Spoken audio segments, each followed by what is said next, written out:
In this video, we will show you how to replace your steering knuckle on this Subaru Impreza. This is part of your front suspension located behind your front wheel. Okay friend, let's get started on our job. The first thing we need to do is safely raise and support the front of the vehicle so the wheel's off the ground. Once we've done so, we'll continue on by removing all 5 of our 19mm lug nuts and then the wheel.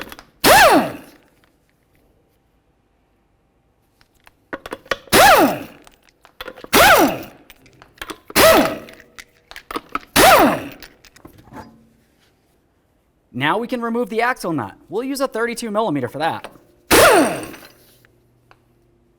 The next thing we'll do is use a hammer and punch, come right in the center of the axle. We need to break this free from the wheel bearing. Now that we have the axle broken free, let's make our way along the backside here. We have to remove the caliper and the caliper bracket from the steering knuckle. For this, you'll find that you have 2 17mm bolts holding it in place. Remove the pair and then carefully remove the caliper.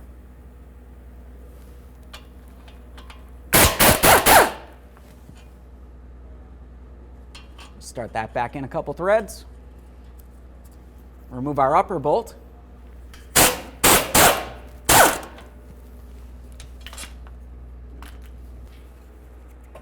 We'll slide the caliper out of place, being careful for that brake rotor. We don't want it to fall off and potentially hurt us. Now, once you have the caliper off of there, it's always a good idea to take a peek at your brake pads. You have an inboard pad and an outboard pad. Make sure it doesn't look like they're worn at a funny angle or damaged in any way. We'll go ahead and set this caliper aside, making sure that we put no pressure on the flex hose. We don't want to damage that as we continue our service. Remove your brake rotor and give that a close inspection. Now let's make our way along the back, front of the knuckle. In this area, you're going to find that you have your tie rod end going through the knuckle. We will have to remove the locking cotter pin and then remove the mounting nut so we can break this free.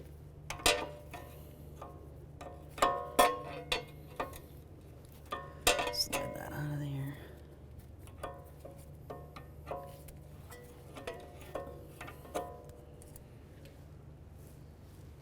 Now let's use a 19mm. We'll remove this nut and then start it on just a couple threads.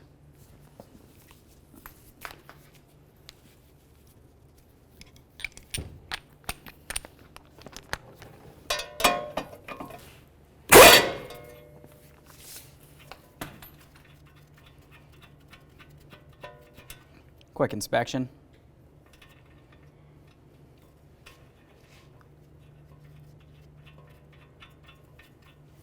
Now we need to break the tie rod end free from the knuckle. Typically for this, you can just give the knuckle itself a couple loving bonks with a hammer. This will cause vibration and the tie rod should come down.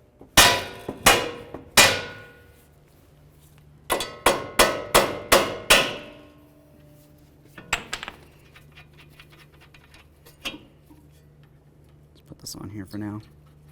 Set that aside.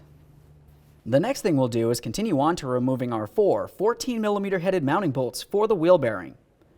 Now for this, you'll find that you have 2 of them along the front side here. We'll pivot this after that and remove the 2 on the rearward side. They're pretty much in the same exact area.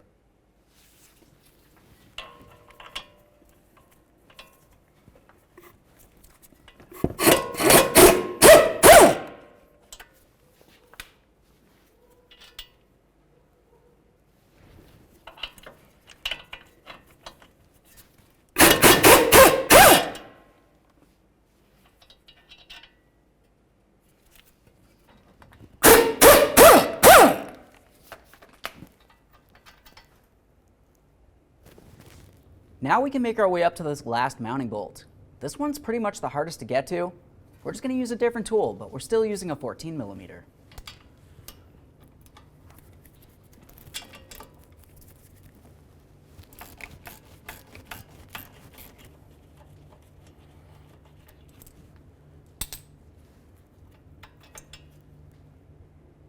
Now we can start separating the wheel bearing from the steering knuckle.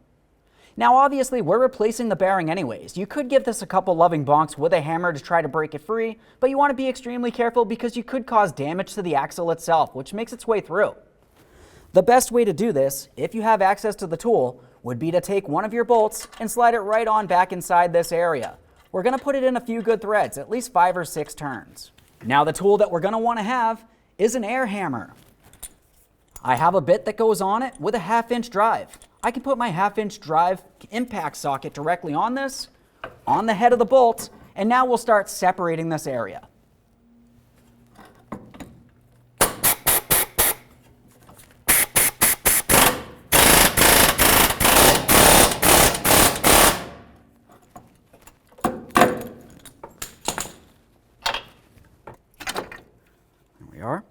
Now we can separate the backing plate from the wheel bearing. Now that we have that off of there, let's give the bearing a quick inspection. As I had mentioned, it's always a good idea to replace a wheel bearing like this every time that you remove it. There is the possibility of damage. If you're not replacing it, just go ahead and give it a quick inspection. Make sure it doesn't have any movement. This one does actually have some movement, so we're going to replace that. But the process for replacing it is the same as just reinstalling it. Now that we have the wheel bearing and the backing plate out of the way, let's continue on by removing the ABS sensor from the knuckle. This will have one 10mm headed bolt holding it in place. Once you have that out of there, we're going to remove the sensor by pulling it straight out diagonally. This does make its way down and through the knuckle all the way out to this point, so you want to be extremely careful not to break it.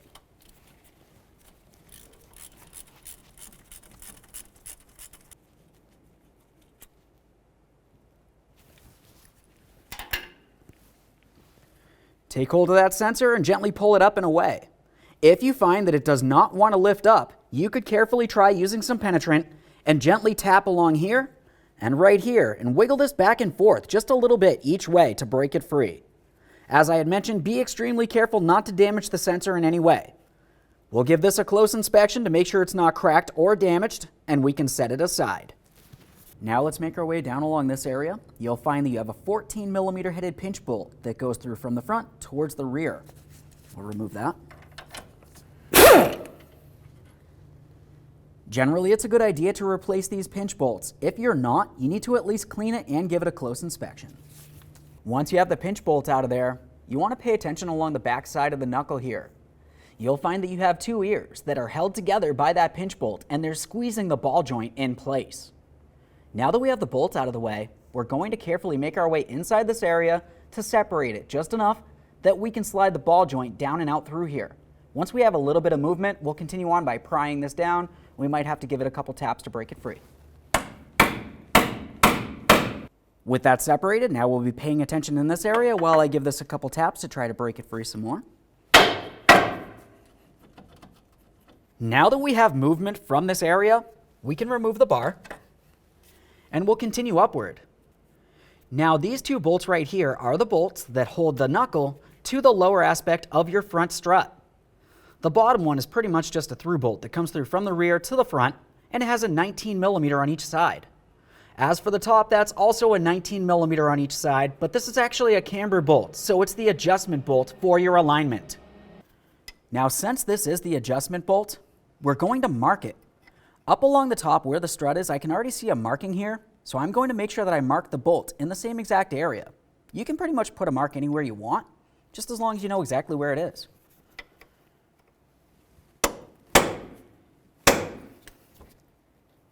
At this point, I have a good marking here. I know that that's a good starting point once we get this back together. We'll hold the bolt side with our 19mm wrench and remove the nut on the forward side.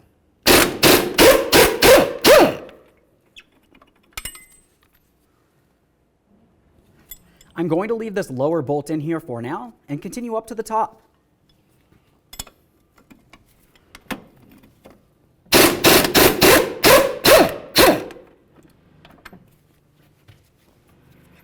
As for the upper bolt and nut, you should also have a mounting washer.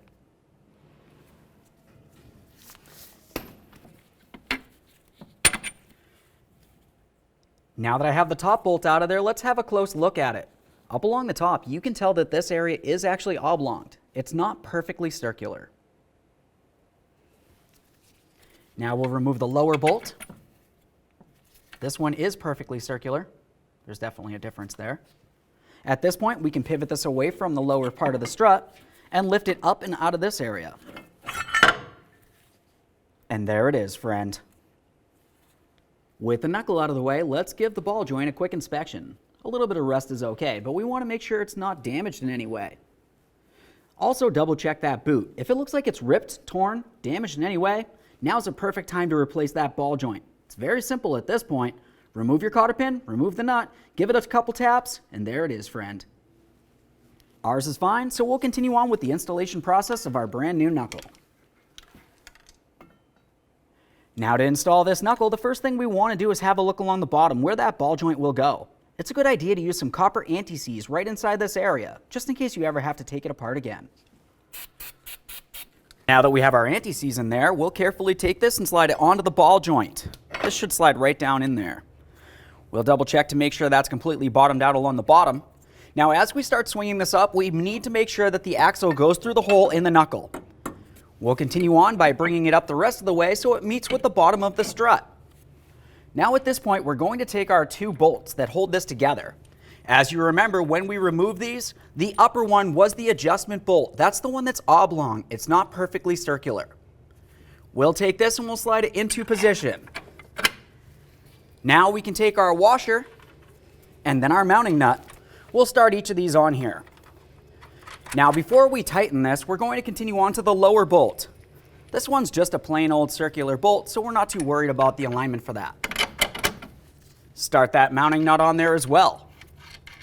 Now at this point, we can continue on to bottoming out each one of these bolts. But before you do, you need to make sure that you align your mark on the rearward side here that you had made originally. Let's get this bolt into its original position. Now I'll tighten the mounting nut while holding this. Just double check that real quick. That looks good. Do the bottom one. The torque for each of these is 119 foot-pounds.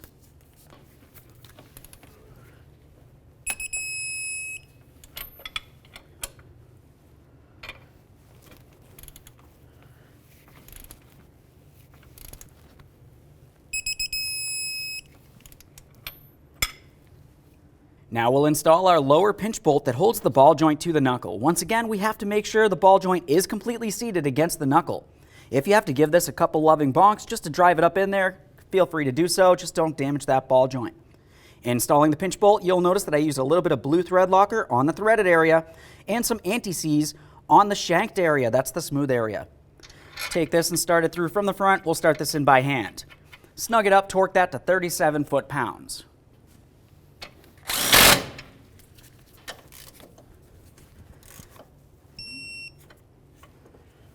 Now we can install our ABS sensor. We'll take that, put it in position, start in that mounting bolt. Typically I like to use some copper anti-seize on this as well.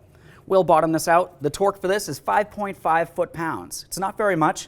Typically I just make sure it's nice and snug. Okay, right there bottomed out. Just take it a teeny bit further. Double check to make sure it's completely secured and it's not twisted or damaged in any way. Now we can get ready to install our wheel bearing and our backing plate. Now let's have a quick look at the back side of that wheel bearing. What you're going to find is that you do have those 4 bolt holes, but along the top, the 2 bolt holes are a lot closer than down along the bottom. If you have this upside down, it's just not going to mount in there properly.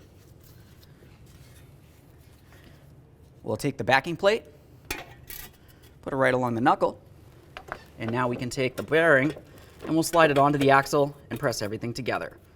Once we have this slid in, we'll continue on along the back side and put in our 4 mounting bolts. For the bolts, you'll find that I applied a thin amount of blue thread locker, and on the shanked area, I applied a little bit of copper anti-seize.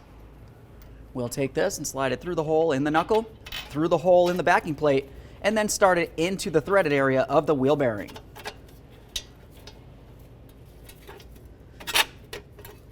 Obviously, we'll do the same to all.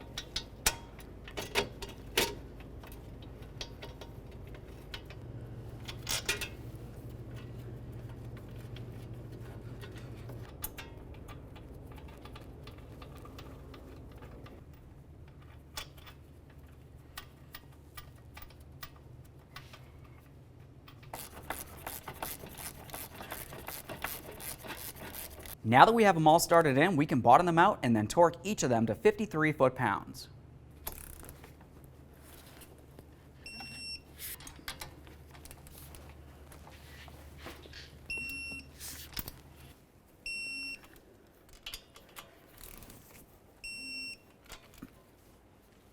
Move along to your outer tie rod end.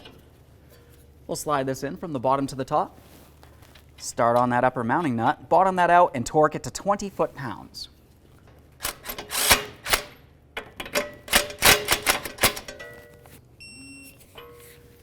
The next thing we'll want to do is pay attention to the slots on the mounting nut in comparison to the hole that goes through the stud of the tie rod end. We need to put in a locking cotter pin. If for some reason the slots do not line up with the hole, continue tightening the nut until the very next slot does. Now we'll just peen that over so there's no way that this nut can loosen up on us while we're driving down the road.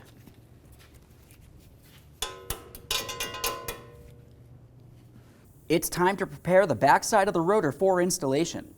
Now looking along this area, this is the mounting point that will go up against the wheel bearing.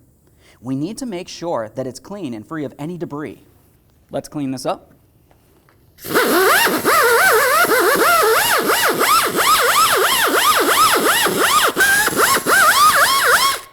Let's get back over to the vehicle. Let's use some copper anti-seize on the mating surface here.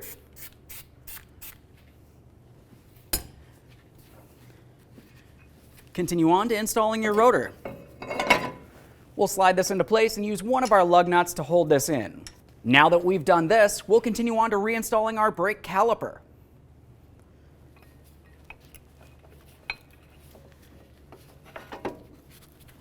Slide this into place. Start in both of your mounting bolts. I like to use some blue thread locker for this.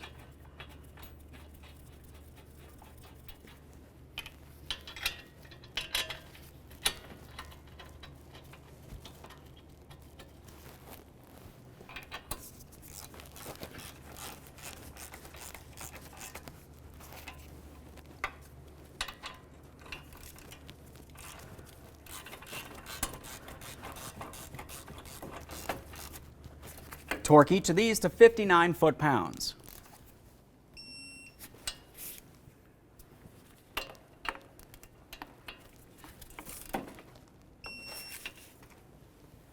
Let's remove this lug nut. Now we can put on our axle nut. We'll start this on, bottom it out by hand. You never want to use an air tool on this because we don't want to over-torque the wheel bearing. Now, as you noticed when I was trying to tighten this will spin. To help prevent that from spinning, you could carefully use a pry bar coming across this area, but be extremely careful not to damage the threads on any of your lug studs.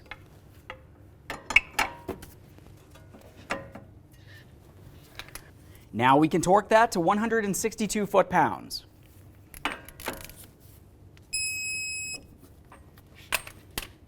Now, once you have that torqued, it's important to pay attention to the small notch in the axle shaft itself. We have to use a hammer and punch and drive this nut down into that area, locking it in place so there's no way this can loosen up on you while you're driving down the road.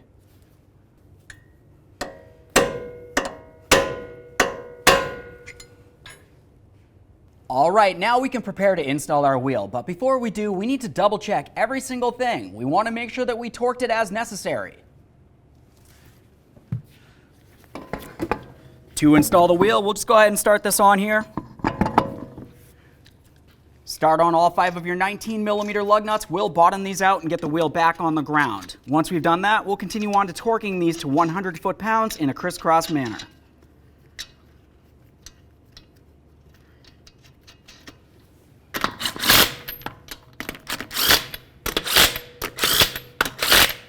Now that we have the wheel safely on the ground, let's go ahead and torque these.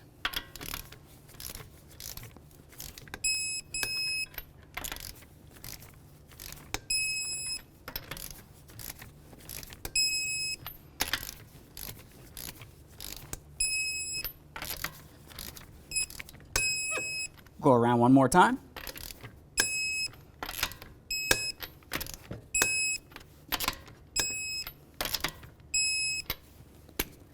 Torqued. Okay, friend, we've got our vehicle back together.